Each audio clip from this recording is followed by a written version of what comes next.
నిర్మాతగా బండ్ల గణేష్ సినీ re entry సంచలనం సృష్టిస్తోంది. తెలుసు కదా మూవీ అప్రిసియేషన్ మీట్లో ఆయన సెకండ్ ఇన్నింగ్స్ ప్రకటించారు. టెంపర్ లాంటి బ్లాక్ బస్టర్ తో బ్రేక్ ఇచ్చినట్లు చెప్పారు.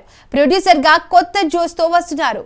వివరాలేంటో చూద్దాం. బండ్ల గణేష్ తన సినీ ప్రస్థానంలో మరో అధ్యాయాన్ని ప్రారంభించారు. తెలుసు కదా మూవీ అప్రిషియేషన్ మీట్ లో ఆయన సంచలన ప్రకటన చేశారు. తన సోదరుడు సహ నిర్మాత ఎస్కేఎన్ మళ్లీ సినిమాలు తీయమని అన్నాడని, అందుకు తాను ఫ్లాప్ తో బ్రేక్ ఇవ్వలేదని గణేష్ స్పష్టం చేశారు. టెంపర్ లాంటి బ్లాక్ బస్టర్ తో గతంలో బ్రేక్ తీసుకున్నానని, ఇప్పుడు ప్రొడ్యూసర్ గా సెకండ్ ఇన్నింగ్స్ మొదలవుతుందని ఆయన పేర్కొన్నారు. గతంలో ఆయన నిర్మాణంలో వచ్చిన చిత్రాలు ప్రేక్షకులను ఆకట్టుకున్నాయి. కొత్త ప్రాజెక్టులతో మళ్లీ సినీ రంగంలో సందడి చేయడానికి గణేష్ సిద్ధమవుతున్నారు. ఆయన రీ ఎంట్రీ సినీ పరిశ్రమలో ఆసక్తి రేపుతోంది. ఏ చిత్రాలను రూపొందించనున్నారనే దానిపై అందరిలో ఉత్కంఠ నెలకొంది. గణేష్ ఈసారి ఎలాంటి కథలతో ప్రేక్షకులను మెప్పించనున్నారో చూడాలి. సినీ అభిమానులు ఆయన కొత్త ప్రయాణం కోసం ఆసక్తిగా ఎదురుచూస్తున్నారు.